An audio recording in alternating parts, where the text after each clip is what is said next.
안녕하세요, 여러분. 자, 이제 1번부터 풀어볼게요. 토지의 자연적 특성으로 인해 발생되는 부동산 활동과 현상에 관한 설명으로 옳은 것을 골라보랍니다. 1번, 토지의 부동성은 지대 또는 지가를 발생시키며 추해 요인의 근거가 된다 이렇게 돼 있는데, 토지는 물리적 절대량이 부증성 때문에 한정돼 있어요.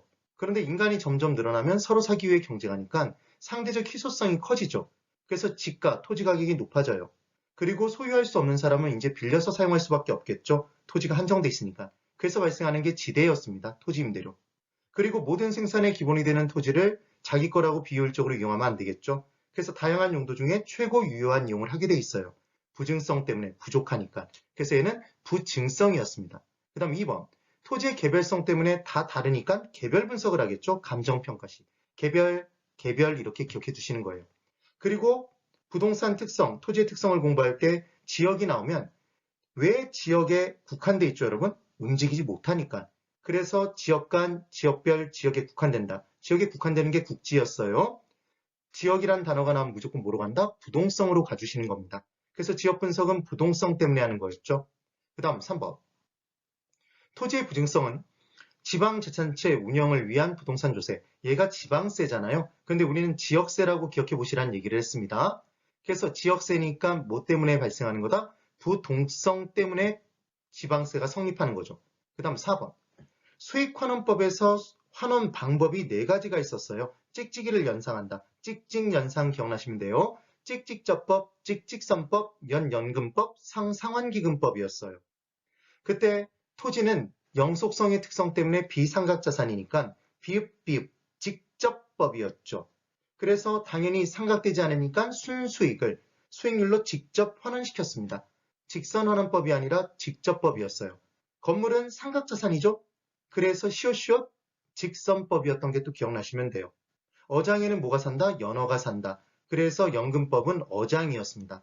광산은 광산, 그래서 상환기금법이었죠. 그 다음 5번. 토지의 부증성으로 인해 토지의 물리적 절대량을 늘릴 수가 없어요. 그러니까 토지의 물리적 곡선은 토지의 가격이 올라가도 공급량 하나도 못 늘리니까 수직선이 됐던 거죠. 완전 비탄력적이었습니다. 그래서 부증성 때문에 물리적 절대량 늘릴 수 없어요. 물리적 공급은 안 됩니다. 그런데 용도의 다양성 때문에 특정 이용 목적의 토지의 공급량은 늘릴 수도 있었죠. 만약에 주거용지의 가격이 올라오면 주거용지의 공급량을 늘릴 수 있었잖아요. 상업용지, 공업용지를 주거용지로 용도 전환시키면 됐죠. 그래서 우리는 용도적 공급을 경제적 공급이라고도 했었습니다. 기억해 두시면 돼요. 그래서 1번에 옳은 건 5번이네요. 그 다음 2번. 다음 중 우리나라 정부의 부동산 시장에 대한 간접적 개입 수단은 모두 몇 개입니까? 정책 수단은 3가지였죠. 직접적 개입, 간접적 개입, 토지 이용 규제였습니다. 시장은 수요자와 공급자가 만나는 곳이었어요. 그래서 시장에 직접적 개입을 한다는 얘기는 수요자 또는 공급자 역할을 하는 거였죠. 그 다음 아예 시장에서 가격을 건드려 버리는 거예요. 이게 바로 직접적 개입이었습니다. 그래서 분양가 규제, 임대료 규제도 직접적 개입이라는 걸 꼭 기억해 두셔야 돼요. 그 다음 2번째, 간접적인 개입은 돈을 대주거나 정보를 대주는 거였죠. 정보도 돈인가요, 여러분? 그렇게 기억해 두시면 돼요. 그래서 세금, 부담금, 그 다음 토지정보체계 구축 이렇게 나오면 얘들은 간접적 개입이었습니다. 그리고 토지이용 규제는 각종 인허가제, 토지이용 규제에 해당됐었죠. 기억해 두시면 돼요. 그럼 첫 번째부터 들어가 볼게요. 공공토지 위축은 토지은행 제도에 의해서 LH공사가 사들인다고 그랬죠. 수요자, 공급자 역할을 하네요. 그래서 직접적 개입입니다. 개발 부담금, 돈이죠. 그러니까 간접적 개입이죠. 보조금도 돈이에요. 그래서 임대료 보조 이러면 보조금이니까 간접적 개입이라는 걸 찾아내시는 거예요. 취득세, 세금, 돈이죠. 공영개발, 정부가 먼저 사들여서 택지로 공영개발한 다음에 공급해줘요. 직접적 개입이네요. 그 다음 양도소득세, 금이죠. 종합부동산세, 그 다음 재산세라고 나와도 걔들은 세금이에요. 그러면 간접적 개입이라는 걸 기억하시는 겁니다. 공공임대주택은 공공자가 들어가면 정부가 짓는 거죠. 그래서 정부가 임대주택을 지어서 공급해주는 거예요. 공급자의 역할을 하는 거네요. 그래서 직접적 개입. 토지 정보체계 구축은 정보니까 돈 대주는 건 간접적 개입. 그 다음 총부채 상환 비율은 DTI에서 소득 기준으로 빌릴 수 있는 돈의 양이 달라지잖아요. 그러니까 얘도 돈과 관련된 내용이니까 뭐다? 간접적인 개입이 됩니다. 그래서 간접적 개입은 지금 몇 개죠? 5개가 되는 거죠? 기억해 두세요. 3번. 부동산 투자 분석 기법에 대한 설명으로 옳은 것을 모두 고른 것 이렇게 되어 있습니다. 기억, 순현재가치법, 회수기간법, 수익성지수법은 할인연금 흐름 분석 기법에 해당한다. 틀렸죠? 어떻게 외우시라고 그랬죠? 할인은 순수 내 마음대로 요구한다. 그래서 할인연금 수지분석법은 순현가법, 수익성지수법, 내부수익률법이었습니다. 회수기간법은 할인연금 흐름 기법이 아니었죠. 셋 다 요구 수익률이 필요해요.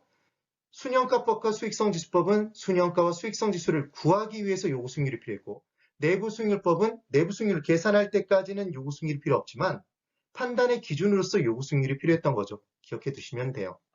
그래서 기억이 X인 순간 기억이 들어있는 1번을 지웁니다. 그 다음 니은 순현재 가치는 수입의 현가를 구해서 지출의 현가와 크기 비교하는 거였죠, 여러분. 빼서 크기 비교해요. 빼면 순자 붙였었죠. 그래서 순현가가 0이 됐다는 얘기는 수입의 현가와 지출의 현가가 같은 거였습니다. 그래서 순현재 가치가 0이 되는 당일 투자는 같은 거니까 수입의 현가를 지출의 현가로 나눠서 비교하는 수익성 지수는 얼마가 기준이 돼요? 1이 기준이 됐었죠. 그래서 빼서 크기 비교할 땐 0 기준, 나눠서 크기 비교할 때는 1 기준이라는 거 기억했어요. 그래서 우리 어떻게 외웠죠? 만약에 기억이 안 나면 0순위 1수 찍는다. 이렇게도 기억했었죠. 그 다음, 그러니까 니은이 X인 순간 니은이 들어있는 또 2번을 지우네요. 그 다음 디귿. 투자를 했을 때 들어온 돈이 있으면 걔를 재투자하게 돼 있어요. 그럼 재투자할 때 내부수익률법은 내부수익률법만 내부수익률로 할인했었죠. 그래서 내부수익률법에서는 내부수익률로 재투자합니다. 그런데 얘는 합리적이지 못했죠. 순현재가치법에서는 요구수익률로 할인해요. 얘가 합리적이죠. 그래서 우리는 순현가법은 가가 가액이니까 더하기가 된다. 가치가산의 원리가 적용됐어요. 각 개별 투자안의 순현가의 합은 전체 투자안의 순현가와 같아졌습니다. 그런데 내부 수익률은 수익률이잖아요. 더하기 안 돼요. 수익성 지수도 비율이니까 더하기가 안 됐어요. 가치가산의 원리가 적용되지 않습니다. 뭐가 예쁜 놈이죠? 순현가법 예쁜 놈. 그래서 잘 모르겠으면 뭐로 간다? 순현가법으로 따라가는 거죠. 그 다음, 그래서 지금 디귿은 5예요. 디귿이 5인 순간 디귿이 없는 4번을 지우네요. 그 다음, 리을. 이제 리을부터 보는지 봤더니 3번과 5번의 리을은 둘 다 있어요. 그럼 우리는 시간을 줄이기 위해 미음부터 봐야 되겠죠. 그래서 미음을 판단해 봤더니 내부수익률법에서는 내부수익률 구한 다음에 실현수익률과 비교해서 투자 결정을 내린다고 돼 있어요. 투자가 다 끝난 다음에 실현된 수익률이잖아요. 그럼 투자 결정의 시점엔 실현이란 단어는 나올 수가 없는 거죠. 아예 존재하지 않습니다. 그래서 우리는 실현이란 단어가 나오면 얘는 우리에게 실현이에요. 절대로 사용하지 않는 거죠. 그래서 무조건 실현자가 나온 순간 X라는 것. 미음이 X인 순간 이제 5번도 틀렸으니까 답은 3번이겠죠. 자, 이제 리을.